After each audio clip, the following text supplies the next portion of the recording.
The day I got divorced, I received a system. It promised me the world, on one condition: I had to make my bastard ex-husband suffer. Oh, my God. This was going to be epic. Sign the papers if you're awake. Evelyn is waiting. I don't have time for this. Owen's voice was low, layered with the arrogance of unchallenged authority. It felt colder than the conditioned air in the room, a chill that seeped straight into my bones. My throat was packed with wet cotton, the ghost of a suffocation that wouldn't fade. I jerked upright. My vision focused on the opulent yet stark crystal chandelier, and then on the man across from me, his head bowed, checking his watch, a look of impatience etched on his face. Owen. On the table, the divorce agreement lay, a stark, blinding white. Memories exploded in my mind. In my last life, I'd wasted 3 years on this man. I concealed severe depression and swallowed every humiliation for the sake of the Owen family's reputation. Finally, on a storm-ravaged night, I died of a heart attack. The trigger was a viral post, him and his lover Evelyn watching fireworks from a yacht. When I died, I was still clutching that absurd crucifix, the one I'd prayed over for his safety. $5 million isn't enough? Mistook my silence. The line between his brows deepened, his voice dripping with undisguised contempt. Aurora, know your place. Evelyn has endured far worse than you. This $5 million is your last chance to leave with some dignity. Dignity? I really wanted to laugh, but my lungs still ached. Ding. Grudge level achieved. Emotional monetization system activated. Target locked. Owen. Rule set: any negative emotion, anger, shock, regret, pain, generated by the target toward the host will be converted into currency in real time at a proportional rate. Special warning: should the host develop positive affective attachment to the target, all assets will be liquidated, and the host will be terminated. Lines of translucent, icy blue text hung suspended in my vision. I froze for half a second, then pressed a hand to my chest, where my heart was slamming against my ribs. I just have to not fall in love with him to live, and I get paid to piss him off? This wasn't a divorce settlement. This was a goddamn jackpot. Aurora, my patience is limited. Owen's finger tapped the coffee table, a tap-tap like a death knell. Don't force me to get my lawyers involved. Then you won't even get this $5 million. $5 million.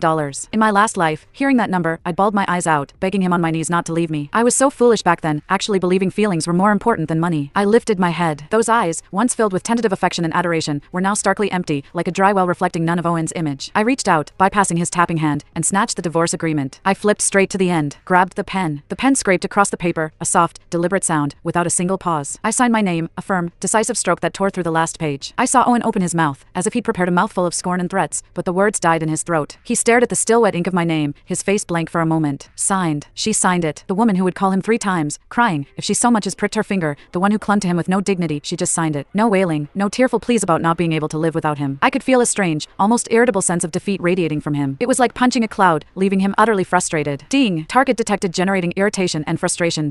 Plus the frustration of wanting to rage but finding no legitimate excuse. Account credited, $500,000. My phone screen lit up on the table. A bank SMS popped up. Your account ending in 8888 has received $500,000. Current balance, $500,000. I gazed at that pleasing string of zeros, and the color swiftly returned to my pale cheeks. Even my breathing felt easier. Owen's discomfort really was this valuable. I tossed the signed agreement casually onto the coffee table with a crisp thump. Then I stood up.